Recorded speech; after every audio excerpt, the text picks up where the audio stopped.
Yes Dinesh, आप CAPF में officer क्यों बनना चाहते हैं?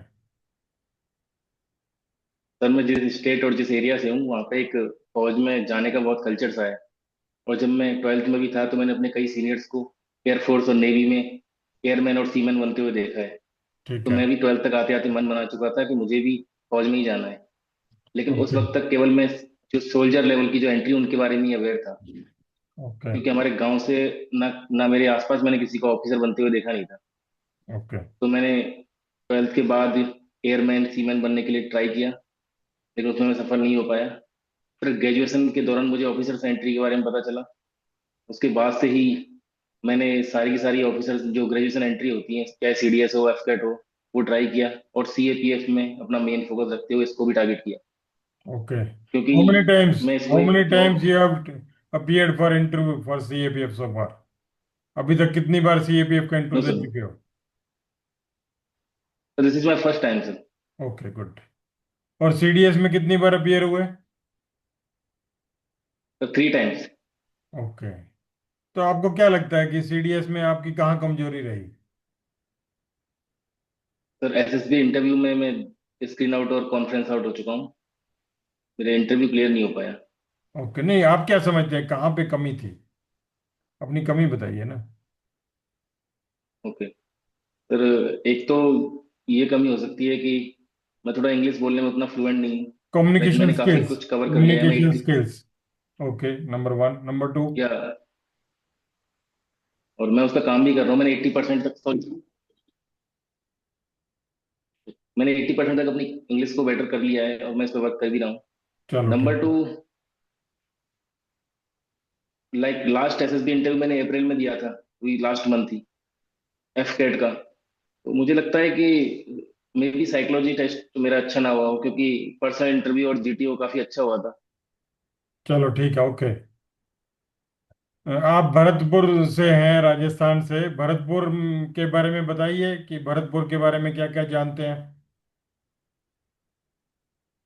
सर भरतपुर सर एक जाट रूलर्स ने रूल रूल की हुई प्रिंसली स्टेट रहा है। और इंडिपेंडेंस के बाद ये अपने यूनियन ऑफ इंडिया में मर्ज हो गया। और शुरू से ही इस पे भरतपुर के काफी रूलर्स ने रूल किया है, जो कि एक जाट किंगडम का पार्ट था। भरतपुर के सबसे मेन रूलर राजा सूरजमल जी रहे हैं, जिन्होंने यहाँ का लोहागढ़ फोर्ट, जिसको आयरन फोर्ट ऑफ इंडिया भी बोलते हैं, वो बनवाया। और यहाँ की जो इकोनॉमी वो मोस्टली एग्रीकल्चर बेस्ड है। तो ओके। ये भरतपुर के नॉर्थ, साउथ, ईस्ट, वेस्ट में कौन कौन सी डिस्ट्रिक्ट्स हैं? सर भरतपुर के नॉर्थ में सर यूपी का बॉर्डर लगता है, जो मथुरा डिस्ट्रिक्ट है। एंड वेस्ट में अलवर एंड दौसा, ये डिस्ट्रिक्ट है। साउथ में धौलपुर एंड ईस्ट में आगरा सर। ओके। ये भरतपुर बर्ड सेंचुरी के बारे में बताइए आप। What is this century? इसमें कौन कौन सी बर्ड्स आती हैं, कब कब आती हैं? सर भरतपुर की बर्ड सेंचुरी में काफी स्पीसीज हैं जो बर्ड्स की हैं, और काफी फेमस भी है। यहाँ पे फॉरेन टूरिस्ट भी आते हैं। लेकिन जो यहाँ का मेन अट्रैक्शन है वो साइबेरियन क्रेन है, जो साइबेरिया से सर्दियों के टाइम पे आता है। क्योंकि उस जो साइबेरियन इलाका है वहाँ पे काफी सर्दियाँ पड़ती हैं, तो यहाँ कंपेरेटिवली गर्म होने की वजह से वो माइग्रेट करते हैं। इसको देखने के लिए फॉरेन टूरिस्ट भी काफी आते हैं भरतपुर। और इस बर्ड सेंचुरी का नाम केवलादेव नेशनल पार्क है। Okay, good. ये उड़ीसा से एक टर्टल्स हैं जो जो है अपना ब्रीडिंग करने के लिए महाराष्ट्र तक पहुंच जाते हैं। तो ये किस सिस्टम के द्वारा अपना याद करते हैं कि हमें वहां तक पहुंचना है, और ब्रीडिंग खत्म होने के बाद वापस अपनी जगह पहुंच जाते हैं? ऐसे साइबेरियन क्रेन भी आते हैं। तो इनके अंदर कौन सा सिस्टम लगा हुआ है जिसके द्वारा ये नेविगेशन कर लेते हैं? सर वैसे तो मुझे इसके बारे में नहीं पता है, लेकिन मैं गैस कर सकता हूँ अगर आप कहें ओके।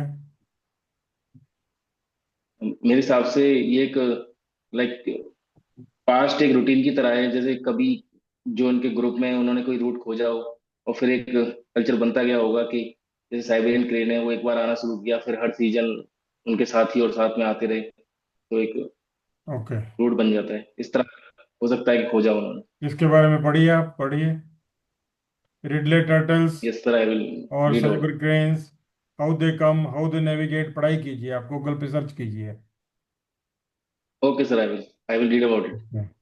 अभी रिसेंटली सुप्रीम कोर्ट ने डायरेक्शन दी है राजस्थान गवर्नमेंट को कि आपके यहाँ पे ओरान फॉरेस्ट्स हैं जिनको प्रोटेक्ट किया जाए। What is that instruction? Sorry sir, I am not aware of it. I am like hearing this word first time, और फर्स्ट। Okay okay. लगभग 2,05,000 ऐसे फॉरेस्ट हैं आपके पास राजस्थान में, जिनके अंदर जो ओके। है मतलब लगभग 5 हेक्टेयर जमीन फॉरेस्ट को समर्पित है, जो कि बायोडाइवर्सिटी को सपोर्ट करती है, वाटर्स को सपोर्ट करती है, ओके। सैंड जो है ओके। ड्यून्स ना बने इनको सपोर्ट करती है। तो उसके बारे में रिसेंटली ओके। गवर्नमेंट ने इंस्ट्रक्शन निकाली है और राजस्थान गवर्नमेंट ने उस पर काम करना भी शुरू कर दिया है। Okay sir, I will look into it. Okay.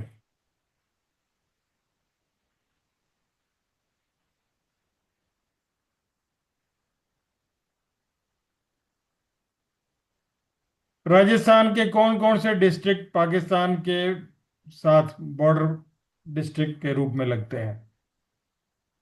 Sir, Rajasthan की पाकिस्तान से 1070 किलोमीटर की बाउंड्री लगती है। इसमें अगर हम नॉर्थ से साउथ की तरफ जाएं तो पहला डिस्ट्रिक्ट है श्री गंगानगर, दूसरा डिस्ट्रिक्ट है बीकानेर, फिर जैसलमेर, और लास्ट डिस्ट्रिक्ट है बाड़मेर। ये ओके। 4 डिस्ट्रिक्ट राजस्थान के पाकिस्तान के साथ लगते हैं। शिफ्टिंग सैंड ड्यून से आप क्या समझते हैं? शिफ्टिंग सैंड ड्यून सर एक जोग्राफिकल फेनोमेना है, जो जब रेत के तूफान चलते हैं तो सैंड ड्यून एक जगह से दूसरी जगह चले जाते हैं। रेत हम्म। एक जगह से दूसरी जगह ट्रांसपोर्ट हो जाती है। इसी ओके। प्रोसेस को शिफ्टिंग सैंड ड्यून बोलते हैं। हम्म। ये भाखड़ा ब्यास मैनेजमेंट, जो कि भाखड़ा डैम को कंट्रोल करता है, वाटर रिलीज करता है हरियाणा पंजाब और राजस्थान के लिए, उसमें राजस्थान यस को सर। पानी में किससे की क्या दिक्कत है और वो कितना पानी और चाहते हैं, उनको मिल रहा है या नहीं मिल रहा है, इसके बारे में अपने विचार रखिए। एक्चुअली ये जो ये जो डैम सिस्टम है, इंदिरा गांधी कैनाल के तहत राजस्थान में पानी आता है। होता यह है कि जो पंजाब हरियाणा के जो फार्मर्स हैं, वहाँ के फार्मर पूरा का पूरा पानी ले लेते हैं और राजस्थान के लिए कम पानी छोड़ते हैं, जिससे श्री गंगानगर और बीकानेर जैसे जिले जिनमें पानी की उनसे कंपेरेटिवली ज्यादा जरूरत है, उनको कम पानी मिल पाता है। तो एक लगातार ये टसल चलता रहता है कि और गवर्नमेंट टू गवर्नमेंट लेवल पे ही बातें होती रहती है कि ज्यादा पानी छोड़ा जाए। हरिके में कौन सी दो नदियां मिलती हैं जिसके बाद पानी राजस्थान की तरफ मोड़ा जाता है? तो सर चेनाब एंड, चेनाब तो नहीं आएगी, चेनाब तो कश्मीर में रह गई। सॉरी सॉरी, हरिके में ब्यास नदी सर, ब्यास और दूसरी? सतलुज सर। सतलुज। ओके। वहां पर भी एक जो है ये फ्लोरा फाना को प्रिजर्व करने के लिए बर्ड सेंचुरी है, उसके बारे में आपने पढ़ा है, बताएंगे कुछ? नो सर, आई मुझे नहीं पता ओके सर इसके बारे में। ओके। मैं ओके। देखता हूँ सर ये। पढ़िए। ओके। राजस्थान गवर्नमेंट के मुख्य तौर पे क्या चैलेंजेस हैं जिनको सरकार को प्रथम श्रेणी में रखकर एड्रेस करना चाहिए? सर राजस्थान में कई मुख्य चैलेंज हैं, लेकिन सबसे जो मेन प्रॉब्लम है, एक तो यहाँ पे पानी की समस्या बहुत ज्यादा है पूरे ही स्टेट में। और दूसरी ओके जो समस्या है वो एम्प्लॉयमेंट के लेवल पे ही बहुत ज्यादा समस्या है। राजस्थान में एम्प्लॉयमेंट अनएम्प्लॉयमेंट भी काफी हाई है मतलब। ओके। तो ये दो समस्याएं, और इसके अलावा और समस्याओं की बात करें तो यहाँ पे सर थोड़ा लाइक सोशल लेवल पे भी काफी समस्याएं हैं। जैसे यहाँ पे पर्दा प्रथा जैसी समस्याएं, और चाइल्ड मैरिज की समस्या अब भी काफी प्रेवलेंट है। ओके। और पुरानी कई परंपरा जो इस वक्त नहीं होनी चाहिए, वो भी यहाँ पे कल्चरली काफी फॉलो की जाती है। ओके। ये अरावली हिल्स में जो है डेजर्ट बढ़ता ही जा रहा है, इसको रोकने के लिए क्या सरकार ने कोई स्कीम बनाई है? राबड़ी हिल्स में, जी सर, स्कीम के बारे में तो मुझे नहीं पता सकते, लेकिन हाँ डेजर्ट बढ़ता जा रहा है, क्योंकि एक तो इंदिरा गांधी कैनाल भी सक्सेसफुल नहीं हो पा रहा है उधर से पानी आना। हम्म। हम्म। इसके और बारे ये में पढ़िए, आप पढ़िए, पूरा रीड अबाउट इट। इस पर इस ये पर गिग वर्कर्स, गिग इकोनॉमी, इसके बारे में राजस्थान गवर्नमेंट ने पहल की और इनके ऊपर जो यस सर। बोर्ड भी बनाए। तो इनकी लाइफ में क्या क्या चुनौतियां हैं और सरकार को और क्या काम करना चाहिए? Sir gig worker, temporary workers को बोलते हैं, जो कॉन्ट्रैक्ट बेस पर कहीं भी काम करते हैं। इनकी बहुत सारी समस्याएं, एक तो इनको मिनिमम वेजेस से भी कम वेज दिया जाता है, और जितना आवर्स इनको काम करना चाहिए उससे काफी ज्यादा ये काम करते हैं, डबल ट्रिपल टाइम। तो उनकी हेल्थ के भी इनको काफी इशू रहते हैं। ओके। सैलरी क्योंकि कम है, तो उनकी एक फाइनेंशियल स्टेबिलिटी भी नहीं है उनके जीवन में, और इसी वजह से उनकी बेसिक नेसेसिटी भी पूरी नहीं हो पाती। इस तरह की समस्या, और जॉब सिक्योरिटी तो है ही नहीं। अगर वो कोई भी लाइक लाइक कोई शिकायत भी करना चाहें तो उनकी नौकरी जाने का हमेशा खतरा बना रहता है। तो इस तरह कई चैलेंज है। राजस्थान गवर्नमेंट ने इसके लिए बिल भी लेके आए, गिग वर्कर्स का, लेकिन अभी उसका इम्प्लीमेंटेशन उस लेवल पर भी नहीं हुआ है अभी कोई। अभी बात ही है, मतलब अभी ओके। प्रोसेस में है ये सब। उसमें एक क्लॉज है, ग्रीवेंस एड्रेसल सिस्टम, कि किसी व्यक्ति को शिकायत है अपने बॉस से, तो उसकी शिकायत 2 लेवल पर सुनी जाएगी। उसके बारे में आपको कोई जानकारी है? नहीं सर, उसके बारे में तो मुझे नहीं पता। ओके। मैं फिलहाल आप देखूंगा, कौन लेकिन सी इसके बारे में नौकरी कर देखूंगा। रहे हैं? फिलहाल आप क्या नौकरी कर रहे हैं? सर मैं जीएसटी एंड कस्टम इंस्पेक्टर की तरह पोस्टेड हूँ हैदराबाद जोन में, और मेरी पोस्टिंग खम्मम डिस्ट्रिक्ट में है, तेलंगाना के, ओके, गुड। यहाँ के डिवीजन ऑफिस में। तो फिर ये आप जो है इस नौकरी से संतुष्ट नहीं है?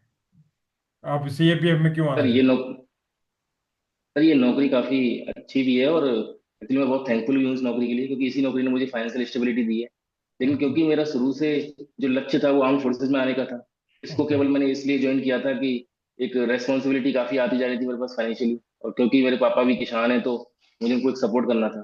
तो बीच में 1 साल के लिए मैंने बैंक और एसएससी एग्जाम प्रिपरेशन की, और दोनों जॉब में सेलेक्ट हो गया, बैंक पीओबी और जीएसटी इंस्पेक्टर, और मैंने ये जॉब को ज्वाइन कर लिया। और उसके ओके। तुरंत बाद ही मैं अपना जो ड्रीम जॉब है उसके लिए तैयारी कर रहा हूँ। इस नौकरी में आपको कहाँ तक प्रमोशन मिल सकती है? इस नौकरी में सर प्रमोशंस काफी स्लो हैं, क्योंकि ये ग्रुप बी लेवल की जॉब है। इससे मैं मोस्ट लाइक मैक्सिमम 3 प्रमोशन ही पा सकता हूँ, डिप्टी कमिश्नर लेवल तक ही। Like okay. Superintendent, assistant commissioner, then deputy commissioner. Okay. Okay. Okay. Yes sir. हम्म।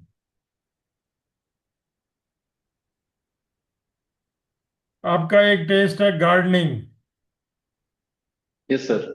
गार्डनिंग के बारे में बताएं, आप कैसे गार्डनिंग का हॉबी आपने पाल रखी है, किस प्रकार से काम करते हैं, कैसे करते हैं?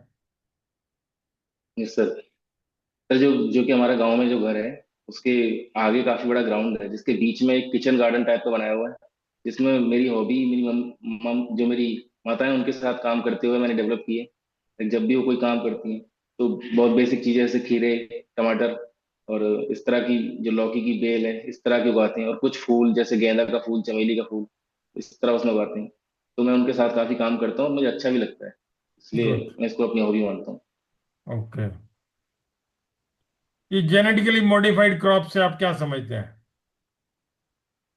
जेनेटिकली मॉडिफाइड क्रॉप सर वो होता है जब हम सीड को लाइक लैब में जेनेटिकली मॉडिफाई करें, और लाइक इस तरह से मॉडिफाई करें जिसके उसकी यील्ड बढ़ाई जा सके। ओके। जैसे कोई जैसे एक गेहूं का उदाहरण लें, तो इस तरह से उनके जीन्स को मॉडिफाई करना है कि वो हार्श कंडीशन में भी सर्वाइव कर सके। लाइक अगर कम पानी मिले और ज्यादा टेम्परेचर हो तब भी सर्वाइव कर सके। इस तरह की एक टेक्नोलॉजी है जिसको जेनेटिकल मॉडिफाइड क्रॉप्स बोलते हैं। तो भारत सरकार ने कौन कौन सी क्रॉप्स पर काम किया है, या आपकी गार्डनिंग से कौन कौन सी जो सब्जियां हैं जिनके द्वारा जेनेटिकली मॉडिफाइड क्रॉप्स तैयार की गई हैं? सर आज के टाइम पे तो वैसे तो हर सब्जी का ही एक like genetically modified version available है, लेकिन मैं तो ऑर्गेनिक फार्मिंग पे ही यकीन रखता हूँ, तो इस तरह का जीएम क्रॉप का भी यूज नहीं किया। लेकिन भारत सरकार ने कौन कौन सी क्रॉप का किया है इसके बारे में सर मुझे अभी आइडिया नहीं है। ओके। ओके। मस्टर्ड है, बीटी ब्रिंजल है। Yes sir. तो ये जो क्रॉप्स हैं इनके बारे में आपने पढ़ाई नहीं किया है? ये सर पढ़ाई किया है, मेरे घर पे भी खुद हम खेती करते हैं, सरसों की भी और गेहूं की भी, हम्म। तो ये पता है मुझे। ओके, तो इनके बारे में और पढ़िए फिर थोड़ा सा। Yes sir. Okay.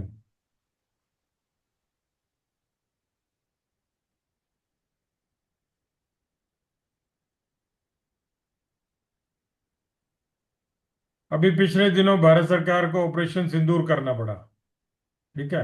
Yes sir. उस ऑपरेशन सिंदूर में भारत सरकार ने कौन कौन से हथियारों का इस्तेमाल किया, खास तौर के एयरफोर्स द्वारा, उनका वर्णन कीजिए। ओके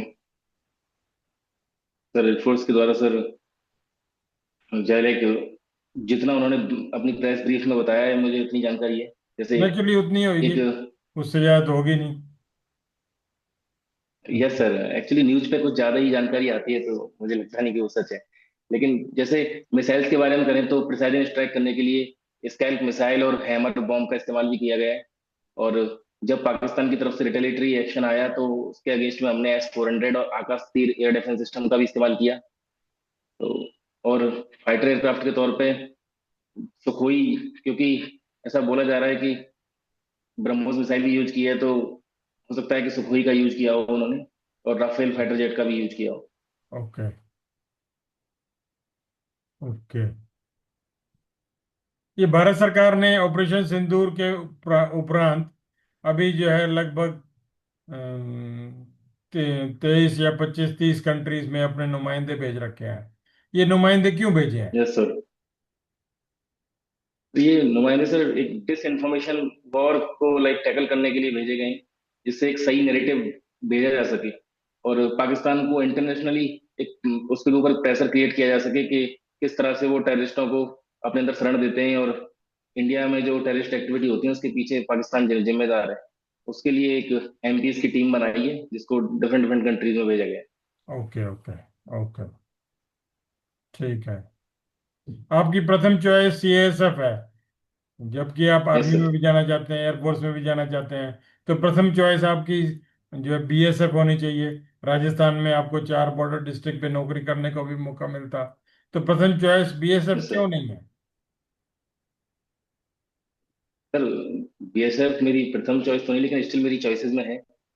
लेकिन जब मैं प्रेफरेंस भर रहा था उस वक्त, तो मैंने कई सारे फैक्टर्स को कंसीडर किया। उसमें मैंने पाया कि CISF और जो SSB है उनमें पब्लिक डीलिंग का भी काफी स्कोप है। इसमें CISF सबसे ज्यादा पब्लिक में रहती है और पब्लिकली नोन है। इस वजह से मैंने CISF को ऊपर बढ़ दिया। और एक और रीजन जो मैंने कंसीडर किया BSF से ऊपर CISF और SSB को बढ़ते वक्त, वो प्रमोशंस का रीजन था, ओके। क्योंकि इनमें प्रमोशंस भी BSF के मुकाबले फास्ट है। बाकी BSF मेरी चॉइसेस में है और सर मुझे बिल्कुल पसंद भी है। तो अगर मुझे BSF मिलती है तो मैं जरूर ज्वाइन करूंगा। ओके। नहीं, मुझे ऐसा लगता है कि आप शांति प्रिय आदमी हैं, तभी आप CASF में जाना चाहते हैं। नहीं सर, ऐसा बिल्कुल भी नहीं है, मैं शांति प्रिय आदमी हूँ मैं। अगर क्योंकि अगर शांति प्रिय में आदमी होता तो अभी मेरी जो प्रेजेंट जॉब है उसमें भी मेरा अच्छा पे स्केल है, तो मैं अच्छे से जॉब कर रहा होता। इसके बाद भी मैं फोर्सेज में ही आना चाहता हूँ। ओके। और दूसरी चीज ये है कि मैंने ये भी देखा कि जिस तरह से इंडिया डेवलप हो रहा है, तो नंबर ऑफ क्रिटिकल इंफ्रास्ट्रक्चर इसमें बढ़ने ही वाला है। तो CISF की ज्यादा बटालियन भी रेज होंगी तो आगे जाके स्कोप भी काफी वाइड है CISF का। इसलिए CISF को मैंने पहले चॉइस पे करा। ओके। ओके। ओके।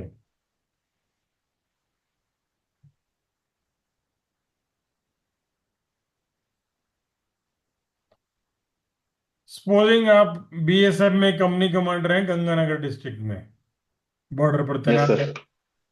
और रात के दौरान जो है आपको एक इंटेलिजेंस इनपुट आया कि आज रात को हम्म। ड्रोन के द्वारा स्मगलिंग की जाएगी। आप अपने ओके। जवानों को ब्रीफिंग में किस प्रकार से बताएंगे कि रात भर उन्हें अलर्ट रहने की आवश्यकता है?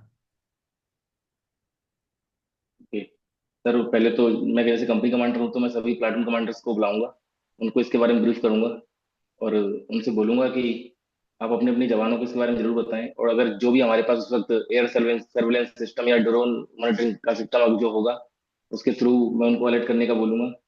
और जितने भी लाइक ऐसे एरिया होंगे, लाइक जैसे कोई दो बॉर्डर आउट पोस्ट अगर बहुत ज्यादा दूर है जिनके बीच में गैप ज्यादा है, उनको उनके ऊपर निगरानी रखने के लिए ज्यादा बोलूंगा। और वहाँ पे एडिशनल सिक्योरिटी के तौर पे और भी ज्यादा जो जवान है उनको तैनात करने करूंगा। इस तरह से मैं पूरा प्रबंध करूंगा जिससे ड्रोन ना आ सके ओके। कोई भी। अभी जो जिस कंपनी में आप तैनात हैं उस कंपनी के पास लगभग 5 किलोमीटर का इलाका है, और आप भी यस कंपनी सर। कमांडर हैं, आपके पास एक इंस्पेक्टर है। रात को 1 बजे आपको सूचना मिली कि जनाब ड्रोन देखा गया, BSF के जवानों ने फायरिंग किया, उनसे हिट नहीं हुआ और ड्रोन पीछे 5 किलोमीटर चला गया। यानी सीमा के अंदर 5 किलोमीटर किसी गांव के ओके। पास पहुंच गया, समय रात का 1 बजे है, ओके। आप क्या कार्रवाई करेंगे? हम्म। सर मैं तुरंत ही कोशिश करूंगा कि हायर अथॉरिटी से बात करी जाए। और ओके, अपने ये कमांडेंट जो को बता दिया आपने, ओके, नंबर 1, नंबर 2। ये- और कमांडेंट फिर शायद कोशिश करेंगे कि वो जो दूसरी ऑर्गेनाइजेशन से उनसे बात करें, जो लाइक जैसे आसपास अगर कोई अपना एयर डिफेंस सिस्टम है भाई आपका एज ए उस बीएसएफ तक। कमांडर, आपका कितना जुरिस्डिक्शन है, कितना पीछे जा सकते हो आप? 50 किलोमीटर। हाँ, तो 5 किलोमीटर गया है तो आप खुद ले जाओ नफरी अपनी, आप ले जाओ 5-7 आदमी जिप्सी में बिठाओ और चले जाओ, आप ही नजदीक हो, क्योंकि कमांडेंट तो बट आपका सर ड्रोन का पचास जो साठ किलोमीटर दूर बैठा है। सर मैंने इसलिए कहा क्योंकि ड्रोन की जो स्पीड है वो थोड़ी ज्यादा होती है। अगर वो 5 किलोमीटर ऑलरेडी आगे निकल चुका है तो उसको शायद बस वो तो लाइक उतार लिया पकड़ना। होगा उन्होंने। आप पहुंच जाओ, 5 किलोमीटर पीछे पहुंच जाओ, पहुंचने के बाद क्या कार्रवाई करेंगे? पहुंचने के बाद कार्रवाई तो लाइक अगर अगर एक छोटे ड्रोन की बात हो रही है जो स्मगलिंग के लिए इस्तेमाल हो रहा है भाई उसमें उसके केस वेपन आ में तो मैं सकते हैं, जिप्स। हीरोइन आ सकती है, ठीक है, ओके। हैंड ग्रेनेड आ सकते हैं, इस तरीके का सामान आ सकता है। तो ये 5 किलोमीटर पीछे एक ओके। गांव में लैंड हो गया है। अब आपने रात ओके। के 2 बजे उस गांव में पहुंच गए, अब अगली कार्रवाई बताइए क्या करेंगे? ठीक। तो सर इस तरह की कंडीशन में मैं खुद जाऊंगा और अपने साथ पहुंच एक गए, आपको दस बचा बारह लिया, लोगों आगे की। बोलो। ओके। मैं पहुंच गया तो सबसे पहले तो मैं ये आइडेंटिफाई करूंगा कि वो ड्रोन लैंड किस एरिया में हुआ है। जहां भी वो लैंड हुआ होगा वहां के आसपास के लोगों से पूछूंगा कि किस तरफ की तरफ ड्रोन आया है। तो अगर जो लोकेशन अगर पता इसमें चल जाती सबसे है पहले आप सरपंच तो। को बुलाइए, गांव के सरपंच को या पंच को, मेंबर्स को ओके। बुलाइए, रात को ही उनको खड़ा कीजिए, ओके। उनकी, और ओके। साथ में लोकल पुलिस को भी बुलाइए, जो आपकी लोकल पुलिस है ओके। उनको भी बुलाइए। हम्म। आसपास कोई पुलिस थाना है वहां से 3-4 नफरी आ जाए, या एसएचओ साहब खुद आ जाए, एएसआई आ जाए, उनको बुलाइए। अब अगली कार्रवाई में आप ओके। सरपंच को खड़ा करेंगे, अब पूछताछ शुरू करेंगे, ठीक है, अब करिए शुरू। ओके। तो सर मैं उनसे यही पूछताछ करूंगा कि इस तरफ से एक ड्रोन आया है इस दिशा से, क्या आपने देखा है या आपके किसी जानने वाले ने किसी ने देखा हो तो आप गांव में पूछ लीजिए, क्योंकि सरपंच की जानकारी भी काफी लोगों से होगी गांव में तो वो मैसेज जल्दी पहुंचा सकते हैं। ओके इस तरह ओके। से एक आइडिया लूंगा कि किस लोकेशन पर वो लैंड हुआ होगा। फिर जिस भी एरिया में वो लैंड हुआ होगा उसका लोकल पुलिस और लाइक की मदद से और खुद के जवानों की मदद से उस जगह का घेराव करेंगे, जिससे जो भी स्मगलर है जहां तक वो पहुंचाया गया है वहां तक लाइक वो बाहर ना निकल सके उस घेरा से। और फिर एक ओके, सर्च ऑपरेशन के तहत उस ड्रोन को ढूंढूंगा और इस तरह से उसको सीज तो करूंगा। आप 2 बजे गांव में पहुंचे, आपने सरपंच को उठाया, यस। पुलिस आई, 3 बज गए, 3:30 बजे आपको पता लगा कि जनाब यहाँ पे गिरा था, परंतु जहाँ पे गिरा था वो स्मगलर जो है अपना हथियार, हीरोइन, हैंड ग्रेनेड लेकर के राय सिंह नगर चला गया। कहाँ चला गया? राय सिंह कहाँ नगर। चला गया सर, सॉरी? राय सिंह नगर एक शहर है ओके। छोटा, साठ ओके। Kilometre okay. की दूरी यस पे, यस। वहां चला गया। ओके। अब क्या कार्रवाई करेंगे? वो निकल चुका है गांव से, सर मैं आपका अभियान सर असफल हो गया। ओके तो सर इस केस में मैं लोकल पुलिस पुलिस से कोऑर्डिनेट करूंगा और अपने हायर अथॉरिटीज को भी साथ में बताऊंगा। और ओके लोकल पुलिस से उस जगह के जो भी बाहर जाने वाले रास्ते होंगे उनको चेक पोस्ट पे लाइक रोकने की व्यवस्था उनसे करने को कहूंगा, जिस तरह से उसको शहर से बाहर ना निकलने दिया जाए। और ओके फिर जो लोकल इंटेलिजेंस की हेल्प से और लोकल पुलिस की हेल्प से ये कोशिश की जाएगी कि उसको जल्दी से जल्दी पकड़ा जाए और वो शहर छोड़ के भी ना जाए। ओके। इसमें जो आप अपने कमांडेंट को बताइए कि जनाब ऐसे ऐसे सूचना मिली है, यस। और ये राय सिंह नगर की तरफ चला गया है, तो राय सिंह नगर में बीएसएफ की बटालियन तैनात है, उनको एक्टिवेट कीजिए, यस सर। वो भी एक कार्रवाई करेंगे, यस सर। ठीक है, ओके ओके। सर।